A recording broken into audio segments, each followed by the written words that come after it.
Are you tired for the swamp never getting cleared out or nobody rogering up to go in there? Well, stand by, because today I'm going to introduce you to a true warrior and a true Christian who's going to go to Washington and kick some ass. This is the David Rutherford Show.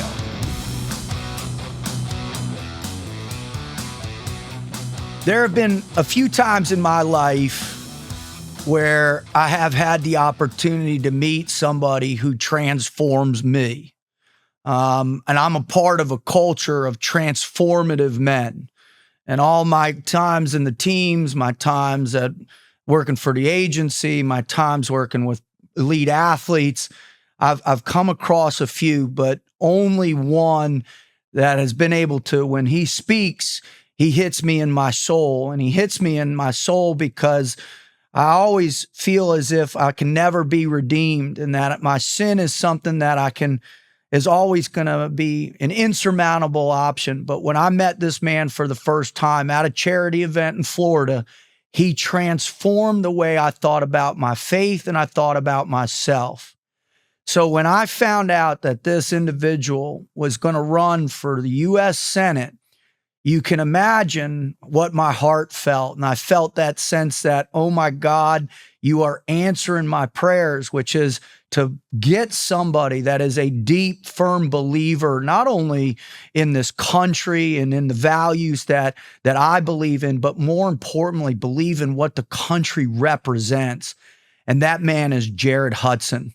And I am beyond honored and privileged to have Jared on the show right now to introduce all of you to who he is, in the hopes that just one of you out there will hear what he has to say, and you will connect with him and you will get behind this man in his quest to go into that swamp, that infestation of DC, in order to bring back not only the faith that we have in the Lord, but the faith that we should have in this country. So Jared Hudson, man, it's a privilege to have you on.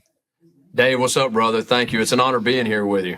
And I feel the same about you, Dave. I mean, I'll just be honest with you. And every time I read something you write or hear something you say, don't want to turn this into a back and forth compliment sandwich, but you're a good dude, and I appreciate all that you do and all that you put out. Well, thank you. All right. So, before we hopped on, obviously we were chatting a little bit about that, the overwhelming, difficult decision it is to cross that threshold because of what's at stake, right? Somebody approaches you, say, hey, you should run for office. You should do this. We need people like you. And, that strokes our ego all the time. That's awesome. But there's this reality to what, if you're, even remotely have any kind of common sense, to know that this game is the most vicious game in the world. And, and so what I just would like for you to share is how that process worked for you and your family, and kind of what was the catalyst inside you that you knew like this is the right decision. Yeah. So, we'll do a long story short sort of thing. This was not in mine and my wife's radar. This wasn't, again, we talked about it before the show, but everybody says stuff in jokes. I ran for sheriff here in a Democrat stronghold in Jefferson County, Alabama, one of the few blue counties in the state of Alabama, because it's like 70 or 80% red all across the state. But Jefferson County is a blue county, and I ran against the incumbent sheriff, who is an incumbent Democrat, and almost beat him. Got within about 7,000 votes of him. This is larger than a congressional district in this county. And so with that being said, that kind of got me tied into politics. And everybody's always said, hey, if you want to run, you can run for a state office. You want to run for maybe a congressional seat if one of those opens up. I mean, everybody always said things like this. And so it's always been something that is there, that's mentioned, but in all honesty, it was never an option or an opportunity or something that made sense, I guess, if you're tracking with what I'm saying. It just never was there. The Lord didn't have it. And a couple of months ago, it got fired across my desk by some supporters of our organization, Covenant Rescue Group, and they're also supporters of our Senator Tommy Tuberville, who's now running for governor of the state of Alabama. They said, hey, if Coach runs for governor, would you consider running for his Senate seat? It'll be an open Senate seat. And I said, well, I'll consider it, yeah, just because of who's asking me. You're asking me, I'm more than willing to consider it, but it's going to take some prayerful consideration. I've talked with my wife. This is not political ambition for me. This is not the next step in my career. As a matter of fact, it could negatively impact my career, right? I mean, that's what we're looking at just face value. And it's going to cost a lot of money and take a lot of time. So let me talk with my wife, and we're going to pray about it. And so my wife and I talk about it. We pray about it. And I could not get a clear answer from the Lord. Now, something you brought at the beginning is my faith and your faith. I know we're Christian brothers. We share the same faith. And so everybody out there who hears can understand what I mean. Whether you believe what I'm saying or not, what I know to be true is what John chapter 1 says. In the beginning was the Word was God, the Word was with God. All was made through Him and by Him, and everything we see that was made wasn't made without Him. He's the light and life in the man, and the light shone in the darkness, and the darkness couldn't overcome it. That's the first 5 verses of John. Verse 14, Amen. The Word became flesh and dwelt among men. Jesus is that flesh. He came to this world, lived a perfect life, died on the cross, rose again on the 3rd day for my sins and yours, and it's through Him we're set free. You mentioned the mountain or the massiveness of sin that we cannot recover from. You're exactly right. Jared Hudson can't recover from his sin. Dave Rutherford can't recover from his sin.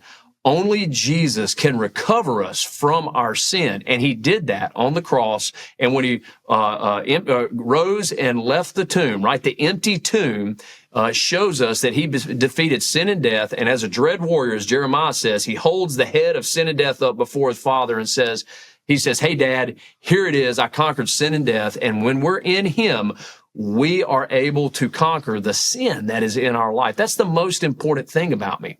So everything I do is based on who the person of Christ is eternally in my life, because that's what guides me, and that is how I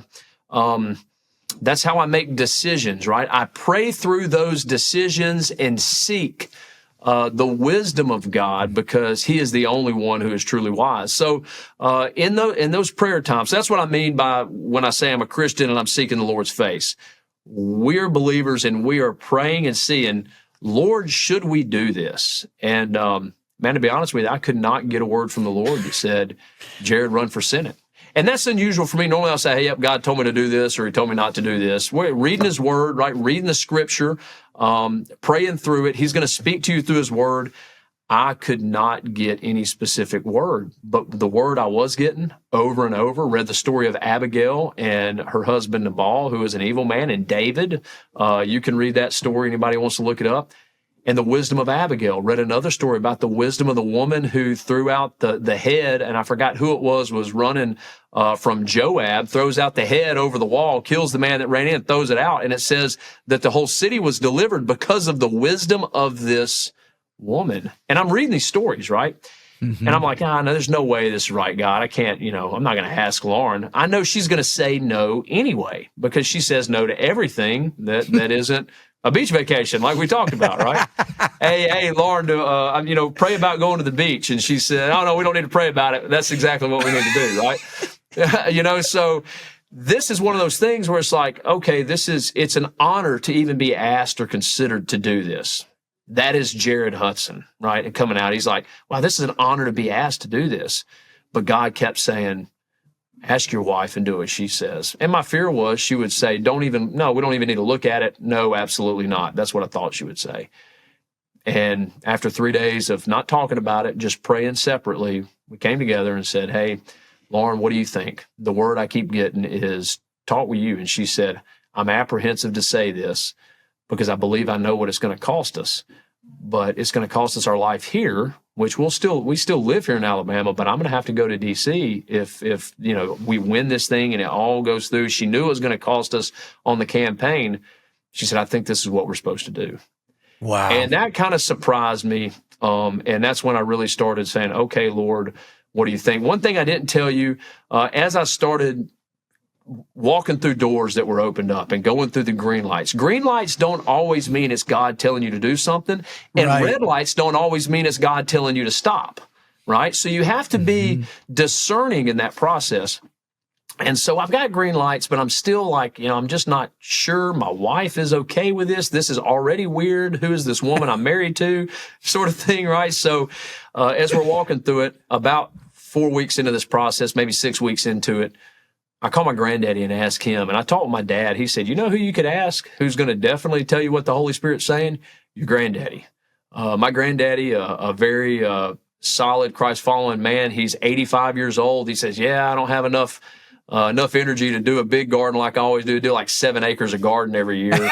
and this year, he said, I don't have enough energy to do a big garden like I do. So he did three acres of garden this year. There maybe even closer to 4 acres, right? So he's got. Yeah. So anyway, I say all that to say he's a wise man. He told me, he said, I'm just waiting for the Lord to take me home, and I hope and pray he lets me work his garden in heaven. That is who this man is. He spends a lot of time in the Word. He's the sower. He's the sower of the seed. He is a sower, yeah. So anyway, I called him and I said, Granddaddy, this is what I've been asked to do. He hates politicians, by the way. He does not like them. He does not respect them. And he prays for our leaders in this nation, but he is not a politician kind of guy. So I kind of thought I knew what he would say. I said, Granddaddy, I've been, thinking about, and I've been asked would I run for the open U.S. Senate seat if Coach Tommy Tuberville runs for governor. And he said, well, I like Coach, I'm glad that he got in there. He's not a politician. He said, but son, it would be an honor to even be able to say your grandson ran for a Senate seat, whether you're a senator or not. It's an honor to even say it, which was unusual for him to say. That was the first thing that stood out to me. He would normally say something like that. He would say it's an honor to say your grandson was a SEAL, but he would say, why in the world do you want to be a politician? All they are crooks and sycophants, right? And they're either for, one side or the other. They're not, he doesn't view them highly. And he said, but I want to encourage you. He said, just something I'm thinking about. Son, why don't you ask your wife and do what she says? And that really floored me because that's the exact word that I got from the Lord 6 weeks earlier. Wow. Why don't you ask your wife and do what she says? So he told me that, and we walked through the doors, kept getting green lights, went all the way to D.C., met with a bunch of people, and finally met with the political team or coordinator or director, I guess would be his title, at the White House, and said, look, I'm just looking for red lights because I was asked to do this. And I said, I'm looking for a red light because if Coach announces, I won't do this if I get a red light from any of y'all, because y'all are the deciding factors. Didn't talk to local politicians here or anything like that. No, I went straight to the source. And the Lord opened the doors for that to happen. And he said, you're not going to get a red light from us, son. And I said, okay. And that was where it was left at, And so I bring that back to my wife, and we decide to send this thing out there after Coach Tuberville announced, and now it's just in full fundraising mode. All we're doing is turning into real politicians, begging people for money to support the campaign. Let me ask you this.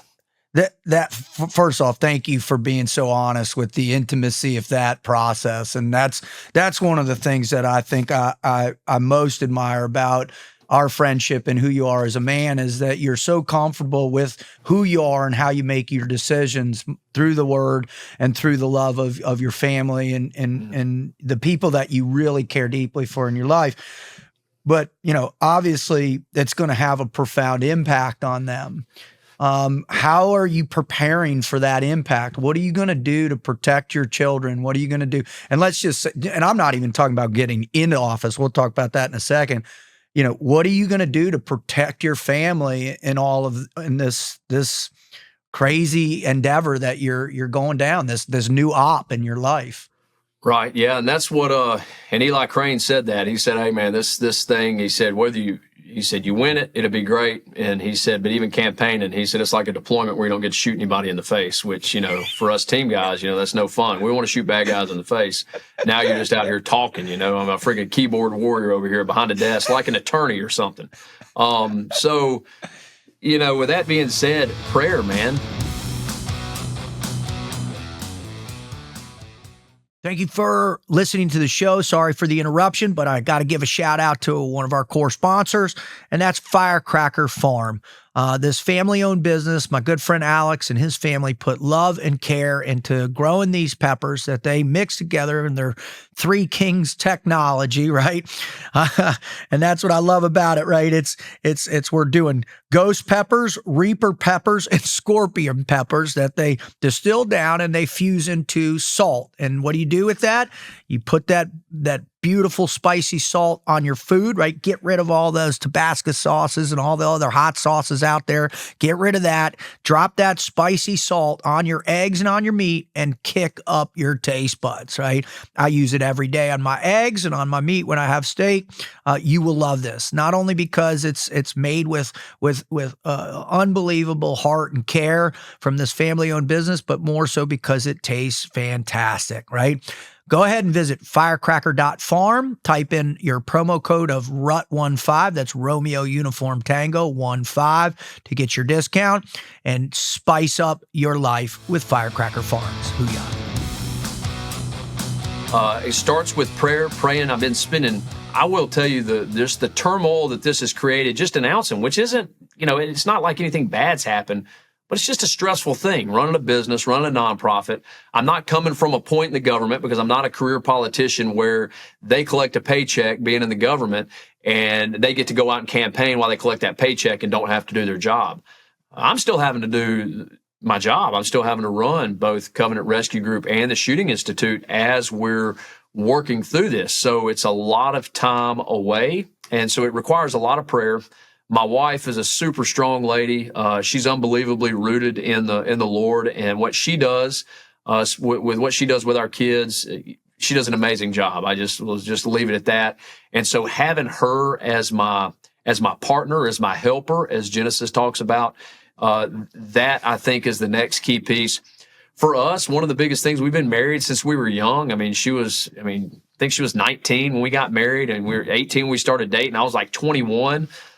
So there's no infidelity issues. We don't have any, baggage. Not that people that have that there's not restoration and there's not hope. And I'm not saying that. I'm just saying for us, we don't have any of those things that are going to be relitigated in our lives.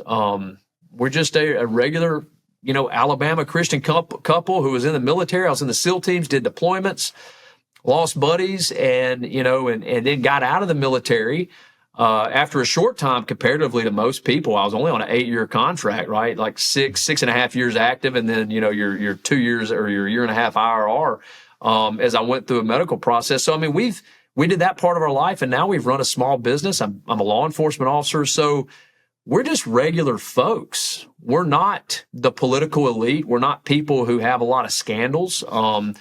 One of the questions I got to ask when we were in D.C. is like, hey, you had a guy sit over here and he had laundered like hundreds of millions of dollars from his nonprofit. And I busted out laughing. I said, bro, me and my wife are way too poor to ever be accused of theft. What do these people do? The worst thing we've ever done, is like, hey, we gotta go get some snacks on the company credit card or something like that. But we're talking about folks that have laundered money from the taxpayer and have taken money to pay for campaigns from things they shouldn't. And I'm just saying stuff that I just read. I'm not talking about anybody even specifically in Alabama. I'm just talking about in general. That's what we hear. We hear about all of these people doing these nefarious things, and we just have never done any of those things. So I will say there is some. The Bible says the wicked flee when no man pursues, and that's one thing we always hear. Oh, they're gonna bring out all your skeletons or whatever. We're like, we don't want them bringing out everything in our life, but we ain't got no skeletons. I don't know what skeleton awesome. They're gonna bring out. They'll have to make it up again because the wicked flee even though no one pursues. And so that's how we've prepared ourselves, and we're preparing the family for this. Our girls are too young. I've been told at least, hey, your kids are too young to be touched. So if you're going to do this, doing it now is easier than when they're in high school or even early years of college, because then it's free game. So they said starting this out, if this is a career path that you're going to take to try to change things as a politician, starting it out for them now will be easier on them down the road. The last thing, the time. You have to be very intentional with your time because you're getting pulled in a bunch of different directions. And we've already noticed that 2 weeks into this thing. Wow. Wow. All right. Well, thank you for explaining that, because I think the biggest thing that everybody usually says, why would you ever want to do that? Why would you ever want to subject your family to this whole thing? And I think, and that's why you explain really detailed that explanation of that evaluation process. But there is something deeper, because once somebody asks you and now you're like, yeah, I want to do this. What is it that you want to do? Like because it's one thing. A lot of people, and I've got a list right here. You've got Chuck Grassley, 1981. He's been in with his, people are supporting him as the Dish Network, DCI Group, Cottingham and Butler. I've got Mitch McConnell, 1985, right? NORPAC, the Citadel, Blackstone. I've got Patty Murray, 1993, Microsoft, Amazon, Ron Wyden, 96, Dick Durbin, 97, right? And I have all of these super PACs and all of these, Blackstone, Lockheed Martin, APAC, even the states that these people represent are their biggest donors. Why do you want to go and participate in that world, Jared? If you are a man of faith, why not keep saving people and rescuing people and these, for the audience that listen, if you want to go and hear who this man is, and I highly recommend you go listen to his interview with Sean Ryan. It's one of my favorite interviews Sean ever did by far, because you really speak to the man that you are and what your service is. So, as I read out all these things and I listen to the interview that you had with Sean, these seem to be kind of diametrically opposite in intentions of what it is you're going to do, because you're going to go and you're going to get around these people that are beholden to something that's not what I hear and what I've come to know as my friend. What's your mission then for going up there? Well, I would say the first thing, and I know you'll understand this, and so the listeners can hear, but the position in this case of U.S. Senator, let's use that, since that's what I'm running for. It's a force multiplier. And it's not, the position itself is neither good nor bad. It's neutral, right? God stands up and tears down governments. And those governments are good and bad. That position of U.S. Senator is good or bad. It takes on the face of the person that holds that seat.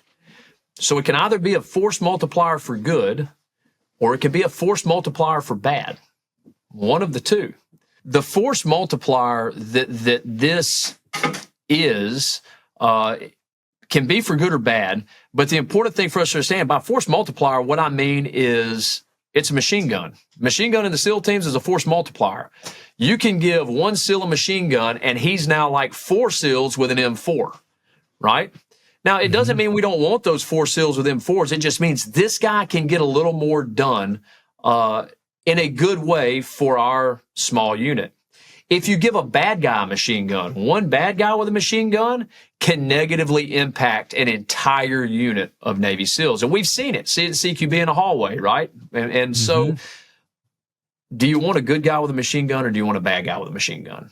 Well, we want a good guy with a machine gun. The position of U.S. Senator is a machine gun. It is a force multiplier, and you want a good guy to have it. So that's the first reason, because when I look at it, these career politicians, as you just mentioned, in my opinion, they're bad guys. Even if they don't have nefarious intent, because of who they're bought by, because of what they've sought throughout their entire career, everything they do is political ambition. C.S. Lewis talks about how self-ambition, ambition becomes the catalyst for sin in your life. It's not that striving or desiring to do a good thing or to do something that elevates others in you is bad.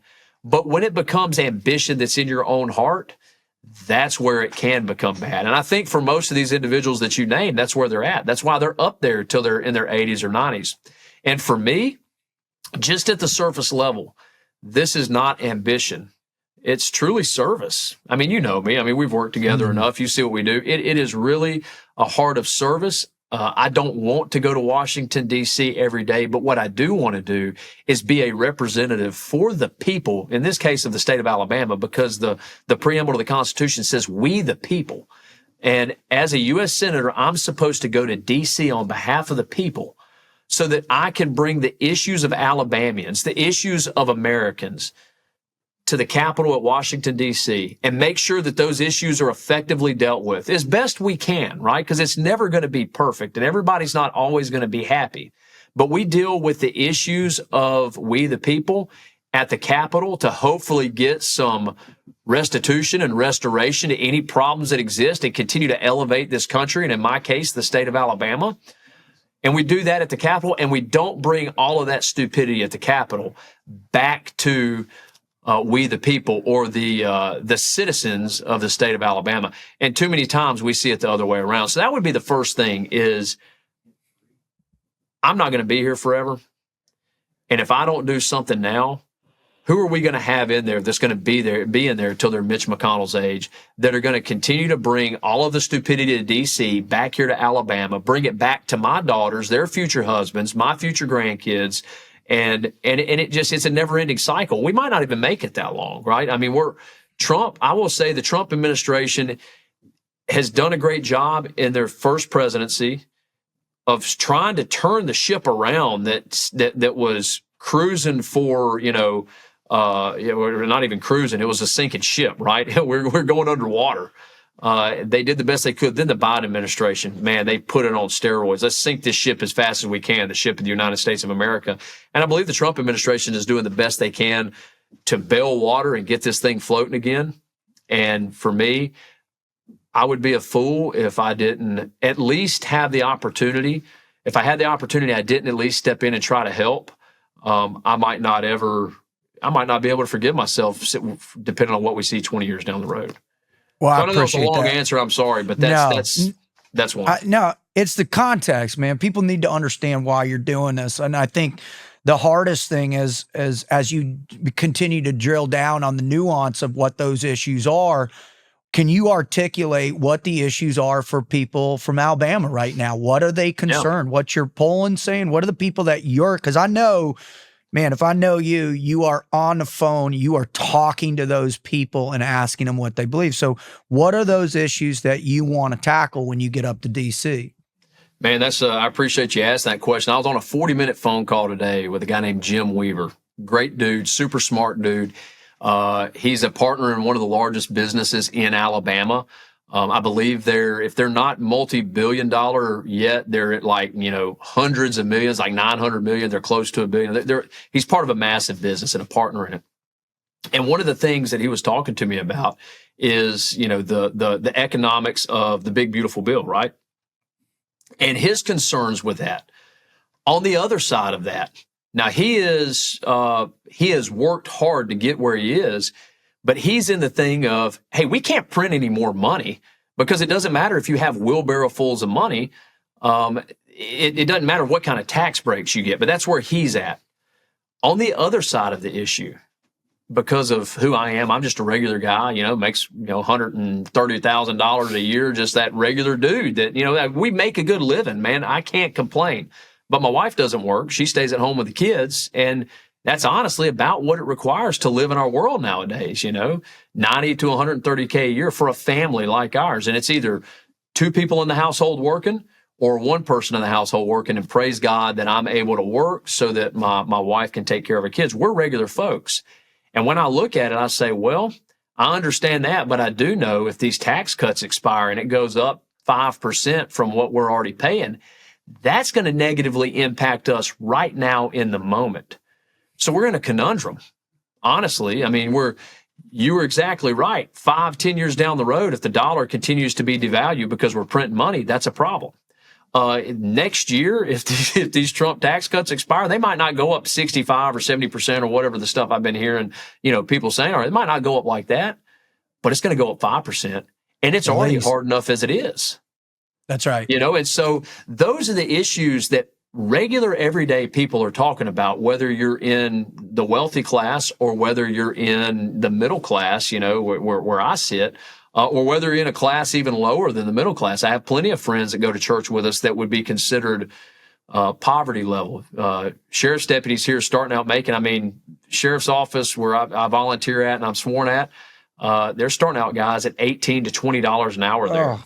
These guys are taking care of families, serving warrants at $18 or $20 an hour. Brother, that's poverty class. That's getting close to poverty level wages.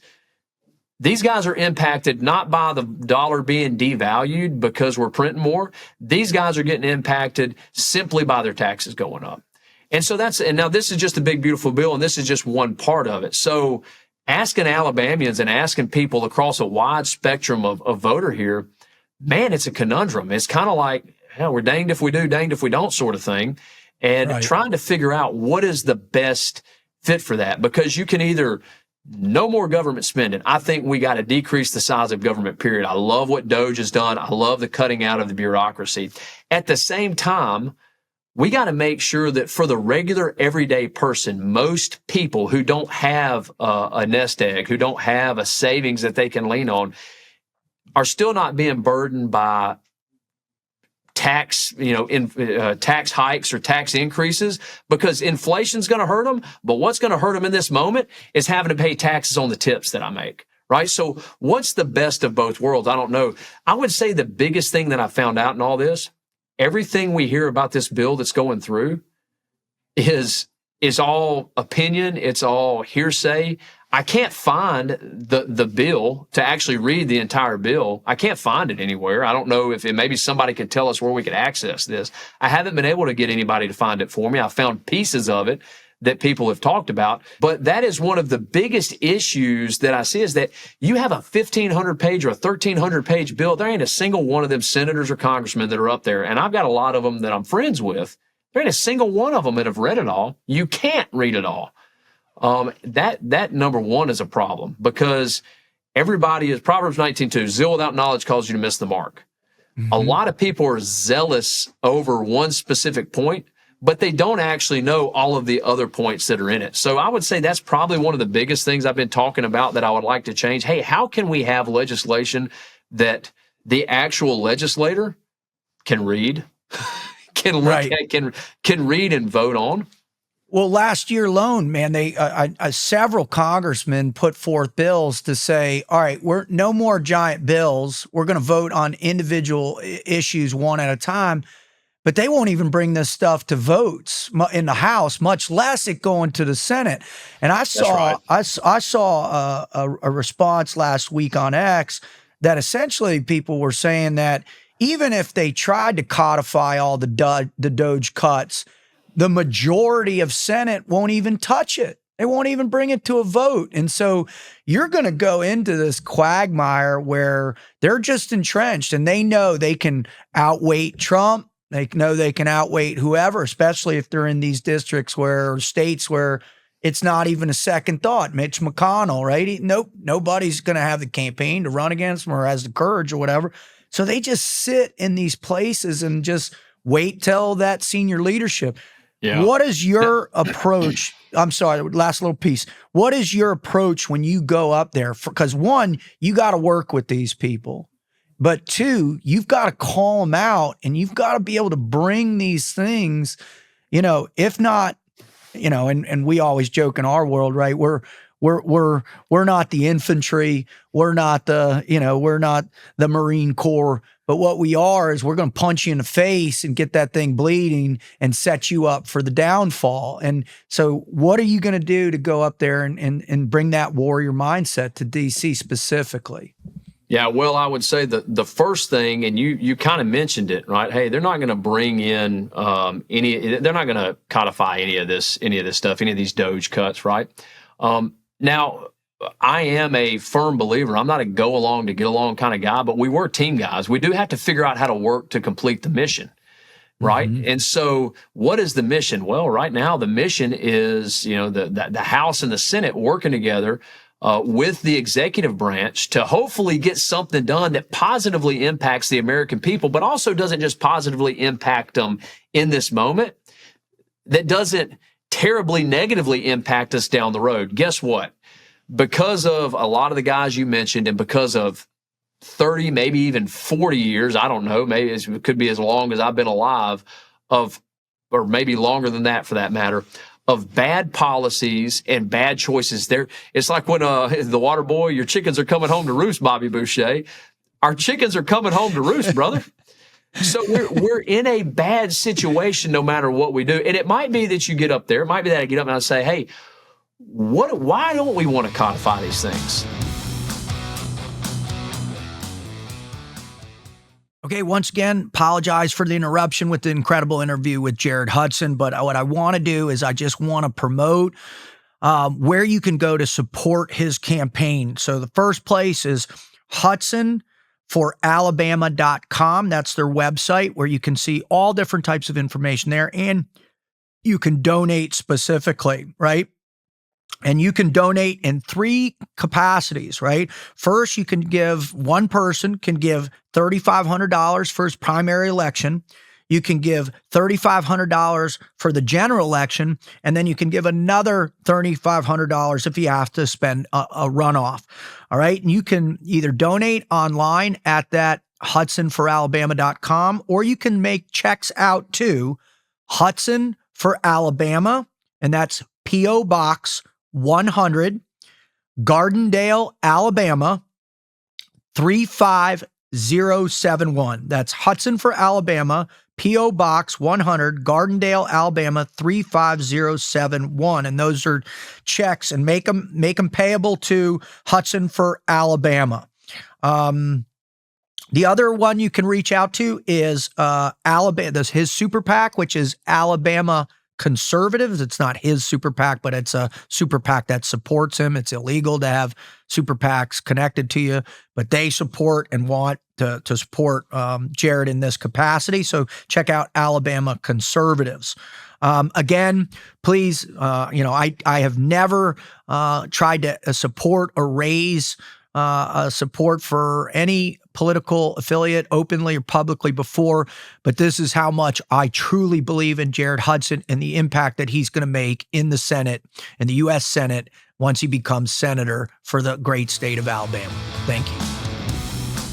So we're in a bad situation no matter what we do. And it might be that you get up there. It might be that I get up and I say, hey, why don't we want to codify these things? And there might be a really good reason behind why we can't codify these things, and being able just to present that to the voter, to the people, and saying, guys, this is why this can't happen. Because again, I used Proverbs 19:2 earlier. Zeal without knowledge causes you to miss the mark. I can be super pumped and super excited about the answer that I think we should get, but if I have zero knowledge about what's really going on, guess what? I'm going to miss the thing entirely. And that might be what's going on right now. People get fired up when they feel the negative impact of decisions that a lot of them are not making. So for me, I would say being able to go in as a true man of the people, because that's what I am. I'm not a career politician.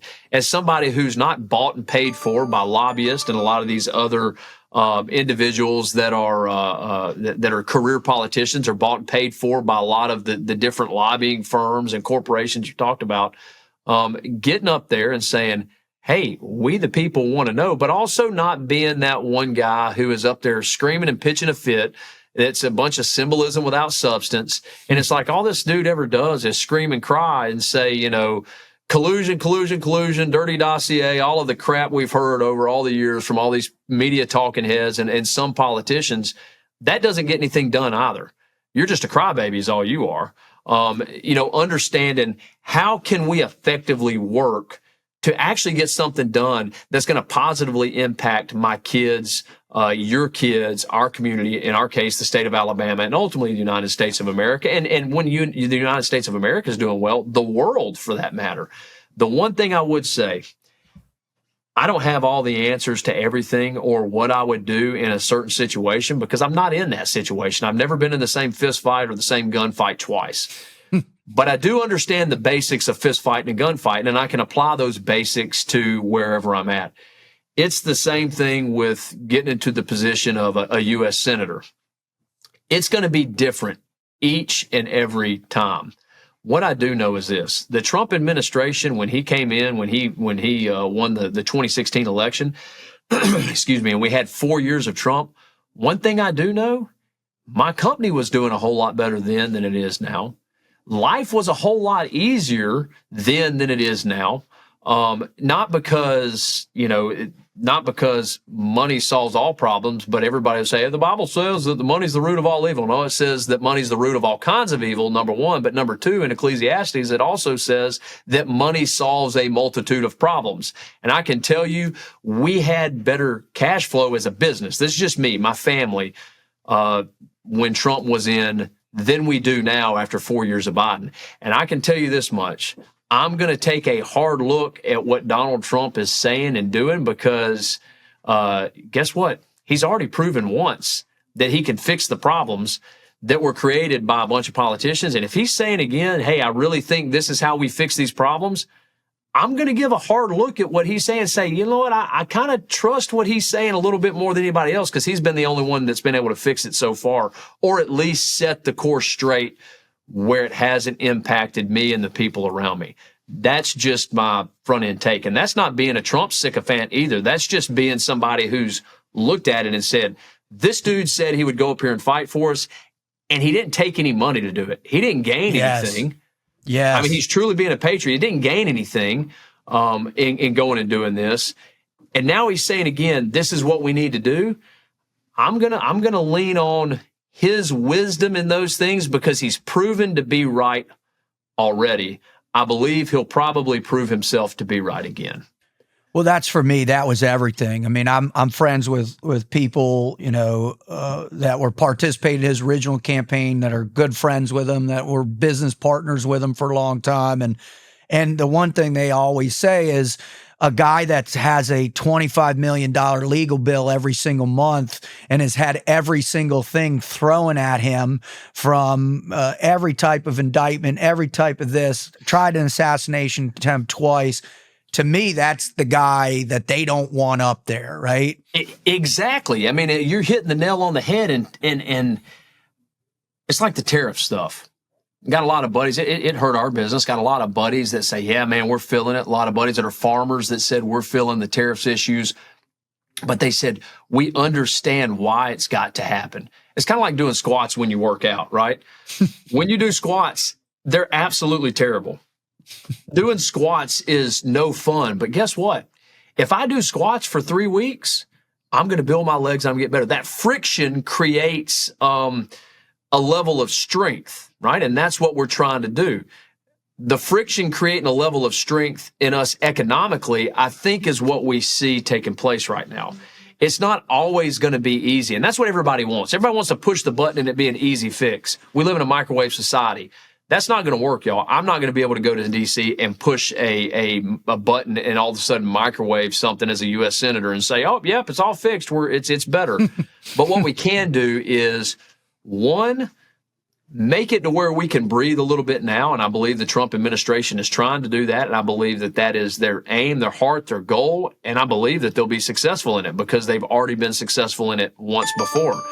The other thing is the not just what the Trump administration is doing, but in what we do as the people of the United States of America have to understand that right now we're planting trees knowing that we will never sit in the shade. Yes. These trees that we're planting are not for us. Me going to Washington, D.C. will not be for me. It will be for my kids and my grandkids. These career politicians, they want whatever they can have now. They plant the tree now and they pillage it as soon as they can, and they leave nothing for our future, for our kids. And I don't want that. That's, so I don't know. I don't know if that makes any sense, but that's my heart. Yeah, and that's where I'm at. All right, last question, because I know you're busy, man.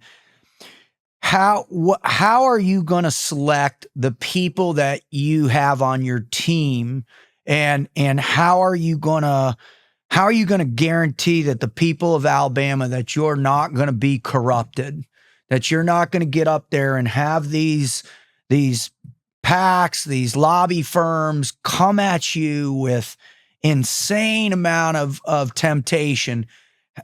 How are you going to select that team? How are you going to, and then how are you going to fight that temptation? No, absolutely. Well, the biggest thing would be fighting that temptation. Right now, what we see, at least with the people that are in the race with me right now, that's what they have behind them. They're career politicians. That's who's funding them. That's who's doing their pushing them forward, right? Elevating those people. For me, I don't have that. I have the people. I mean, we are strictly trying to do a grassroots fundraising effort to get there. I was told, hey, $2 million will go further for you than $10 million will go for some of these other people that have talked about running or that are running. I would prefer to get $2 million $1 donations than one $2 million check. They spend the same way, but they're two completely different things. As a representative of the people, I am beholden to the people. That's the first thing. You're beholden to the people that you've been elected to represent, not to those who write you a paycheck on the side. And that's oftentimes what we see. Now, here's the deal for me. Everybody says, well, how do we know? It's easy to say that, but how do you know you won't do it? Well, you can look at what I've done in my life, right? And I've at least proven it with what we've done with Covenant Rescue Group.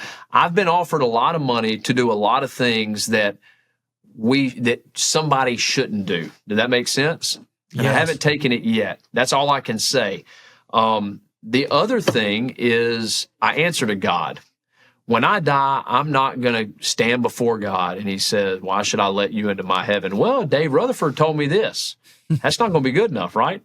Mm-hmm. Well, this guy wrote me a paycheck for this. That's not good enough. The Bible tells us a bribe perverts all justice. And I know that you probably have listeners out there like, hey, I don't want some Bible-thumping guy up there. Well, I appreciate that. But understand that when you believe what I believe, you believe that you are answering to something greater than yourself. And the thing that I'm answering to greater than myself is God. God will only put me in a place or remove me from a place depending on if I follow his commandments. And what are his commandments? Love the Lord God with all your heart, soul, mind, and strength. Elevate something over you and love your neighbor as yourself, meaning I love the person that I'm elected to represent at least equally with me. I don't have to elevate somebody else over the other person. I just have to love you the same as I love myself. And if you do those two things, all of the law, everything that we see hinges on all of that. That's what Jesus tells us, and I believe it's true. Now, I believe Jesus is the Savior of the world, and the reason he said that is because God comes first and then man.